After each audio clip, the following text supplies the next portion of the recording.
Hi, I'm Farhana Vohra. I'm a positive psych and mindset coach, certified by several thought changers. It's been a life's journey of understanding the implications of wellness, of how do we live our life to our truest potential. So before I start, I'm going to tell you a secret. I truly think I am amazing. And now let me tell you the second secret. I think all of you are amazing too. This vibe we feel in us, this energy we say when we say this word out loud is amazing. Our thoughts create our words, and our words constantly impact our life. So words are something that we sometimes, in a very unconscious manner, speak it out loud.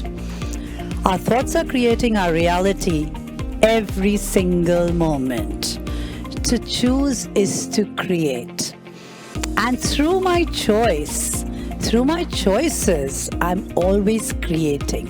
So Tal Ben Shahar said this out loud, and I think it's just so amazing when we know we have the power to choose. We have the power to impact our life. We have the power to impact our life physically, mentally, emotionally, spiritually, to bring in that beautiful wellness, true potential of ourselves. So going back to the source where it all starts from. Our brains are very complex machinery.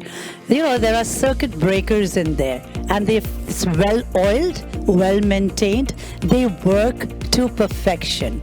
And when we are looking at a change, where do we need to go? Right to the source, to our mind. Our mind impacts our entire body. The mind is not just the brain. Every cell has its own intelligence. So whether you're looking at the ability to be able to say something in a positive manner, you need to be first thinking the positive thoughts. You need to be understanding how is that impacting me internally. So your mind can either make you live positively or create negative patterns. So how much awareness and control you have on your mind determines how successful you will be in realizing your true potential and living this amazing life that we have been given. Life is a gift, the truest gift of all. So sometimes people say, somebody is very, very positive. Yes, we are hardwired. Absolutely. On being positive. 50% is in our genes. 10% is in our lifestyles. But the biggest change factor is in our choices. So this has been researched by various scientists, one of them being Sonia Lubrinsky. So our ability to rethink our reality and change it with our responses of how we perceive it, how we would like to bring in a change, is the true power. I always say the point of power is in your now. We've lived through some really trying, challenging times. The last 2 years has showed us that a good mindset of how we look at our lives can truly impact us. And again, this impact goes in every direction. Whether you're talking about your physical wellness, whether you're talking about how you feel mentally, how do you feel spiritually, what is my energy like? All of that is the impact. To simplify it, I like to give a very, very small analogy. And here, I'm going to make it so simple. You are the gardener. You are the gardener. You are planting seeds of thought into your subconscious mind all day long. We have 60,000 thoughts a day. Think about it. I mean, that's a lot of thinking. That's a lot of thoughts. And how many of them are serving us well? How many of them are positive? And how many of them, unfortunately, are negative? Every new choice you make is like planting a seed in your very fertile soil of the subconscious, your new mental garden. The seeds can take time to germinate. So when I put in a positive thought, it's a seed I'm planting. It may take time to germinate, but just how you nourish the seeds we put to, say, building a tomato plant. You allow it to germinate, you give it the nourishment, but you don't instantly expect a tomato plant. Similarly, even here, allow it to soak into your subconscious. The positive seeds that we will soak will reap somewhere in your body and your life. Because every thought is a cause and every condition is an effect. Now, where does these things and these thoughts and this thinking come? It's all from our past, our beliefs about ourselves and how we lead our life. Where does this belief come from? How I believe I have inherited. I've inherited it from our parents, from the peers we grew among, our family, our friends. So when I say I can do something, when I say it with conviction that I can do something, I truly have to believe it too. Because our belief systems are inherited. But does that mean it's written in stone? Does that mean I can't change? Not at all. 40% is in our choices. A belief is a lifetime of impressions. It starts from an early childhood to school, to college, to work environments, to families we form. Every relationship and experience creates an indelible mark in our life. So what are the things we've inherited? Well, we've inherited our name, our culture, our religion, our belief systems, our potentials of what we can do with our life. We've unfortunately also inherited the abilities that we have. And the irony here is we have inherited them with no choice. So, it's like wearing sunglasses. Suppose I put on sunglasses right here, then I'm seeing the world through those sunglasses. So belief systems actually work like that. Are they the truth or are they a marginal truth? So they filter our perceptions. Our beliefs are filtering our perceptions about what? About ourselves, about others, about events, about relationships, about how life should be. They affect our responses to the same thing. For example, if you grew up in a home where your parents were fighting all the time, what do you think would be your belief systems about relationships? Or if you grew up in a home which said boys can do this and girls can't do this and girls can do this and blah, blah, blah. Or if you grew up in a home where it was always told money is really hard, think about the belief systems we would be carrying. And what happens then? Then we make those beliefs come true. We are reflecting them out and in. So it's the inner, outer, outer, inner. And now, think about how many times we react to the negative things said about us. And now to add to this, we marry and we get into relationships with somebody else who has his package of beliefs or her package of beliefs. So now we've got these double amplified sunglasses with all the shoulds, with all the ways we should be living. There are many reasons why we hold on to beliefs, but one of them that I'd like to talk about is self-esteem. When we have beliefs, we hold on to something very rigid because we don't want to be outwardly mobile. We don't want to say, okay, I could be wrong, I need to look at it from another point of view. So sometimes if we haven't grown up in a very loving family, or you have grown up listening to a lot of negative things said about you, that impacts our self-esteem. Most of the time, I always say there are a couple of things that every human wants, is to be feeling loved, listened to, and valued. And we are not loved or appreciated when you're growing up. The impact is so much out there. Also, when you're not loved and valued, you may not know how to give that to somebody. But the problem is not with the parents or the teachers. They really did try their best. So I'm not here to blame. I'm not here to say this could be corrected. I'm here to bring the power back to you. So when we do understand and we are aware of our thoughts, and we do follow why are we doing the things we do, and understanding we live in two worlds, the physical absolute world and the other culturescape world that we've inherited or we have just followed blindly. So where does this all start from? It starts in our mind, the mecca of thought. So if there is any change that you want to do, thoughts create life, thoughts create feelings, thoughts create actions and words on those feelings, and then thoughts create a habit. So then it becomes a cycle. Thoughts, feelings, words, actions, behavior. And then what are we usually looked at? Is that becomes our personality. That becomes what we are. So going back to the power of choice. Are you born mentally tough? Can you make the changes? Well, yes and no. It's only through being kinder to yourself, allowing self-compassion. We tend to be kinder to strangers.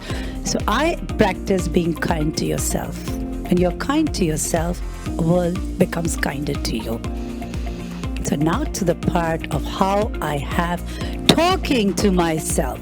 What is the internal dialogue I'm having with myself? Words. Power of words and how they impact our life. Words have energy. They have a potency.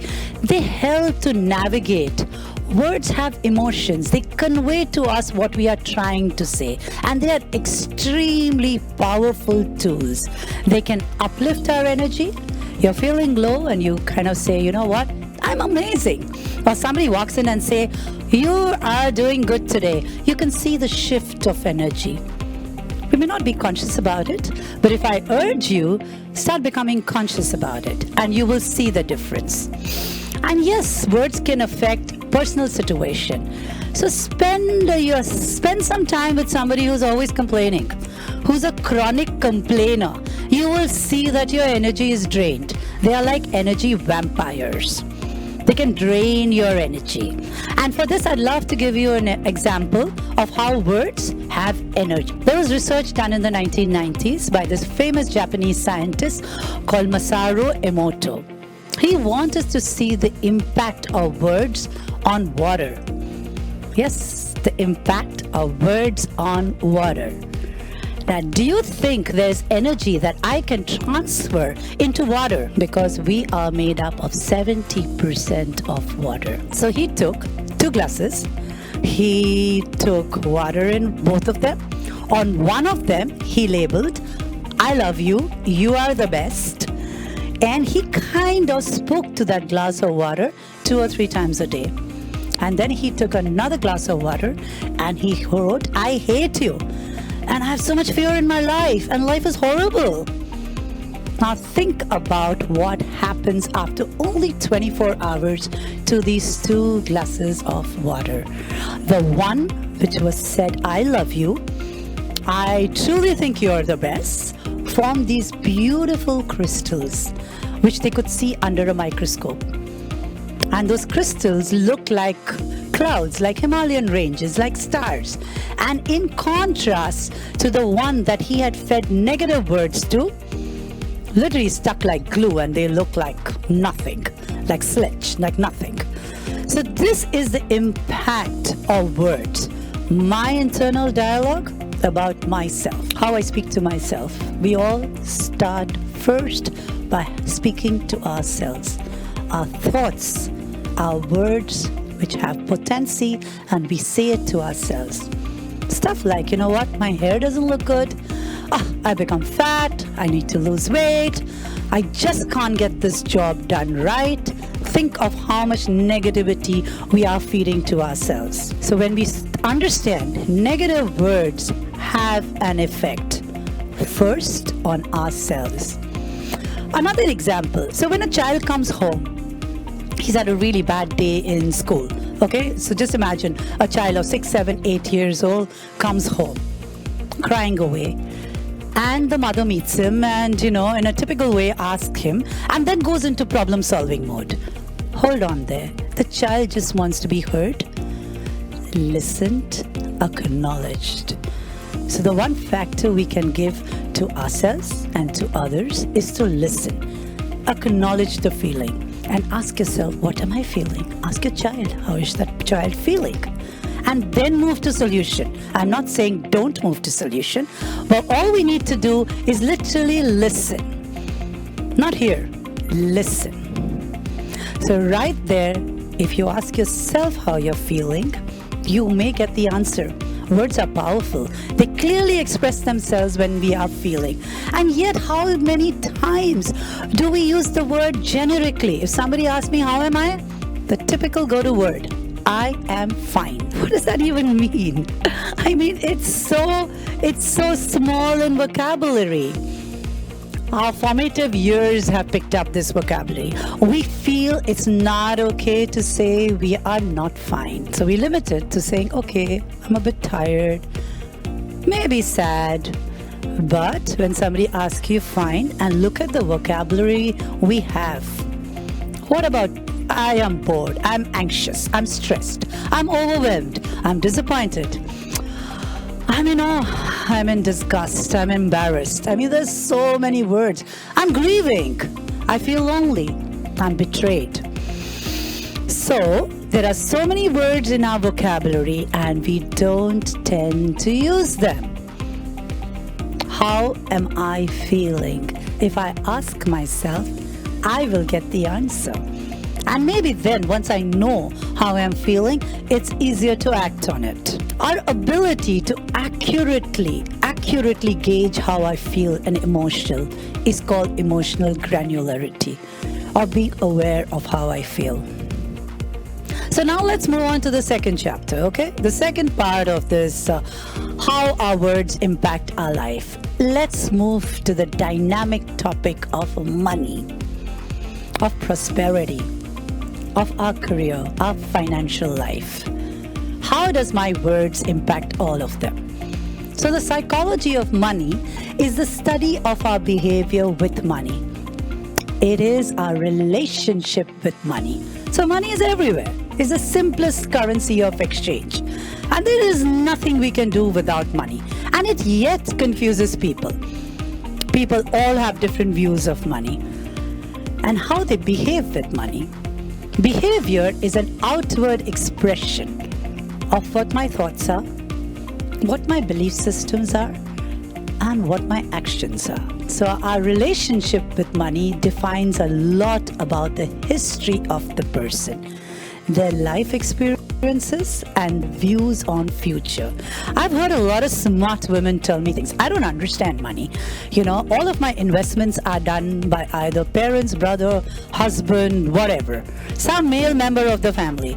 But you know what? They are the best account managers. They are the best budgeters. They run homes. They run homes on a budget. They provide meals. They look after their kids. They can do it all. So why can they not manage their money? Why are they intimidated with money? We are all living longer today. So it's wise to understand money. The longevity also means we are going to be living that many years longer. So we need to be smarter with our money. And to understand the role about money and the consciousness of your relationship to money, you need to understand your beliefs of money. So we've heard what is money growing up. We've heard what we can do with money and how important, and sometimes we even heard things like, oh, you know what, love is all what you need. Money is not important. Go buy a cup of tea, any of you, without money, and just love. No shopkeeper is going to sell that. So what are some of the beliefs and ideas you have learned about money? So many. There are many limiting beliefs. Money doesn't grow on trees. There's never enough of money. I never have enough time to complete everything. I don't deserve a lot of money. Oh my God, that is so scary. So this can go on and on and on. I have to work all my life for making money. These are belief systems. And guess what? If I truly believe that, I'm self-prophesizing it. I'm making it a reality in my life. I'm saying this is exactly what should be happening. I've even heard things like rich people are cold and uncaring. Nobody in my family has made a lot of money. So even I shouldn't make a lot of money by that default.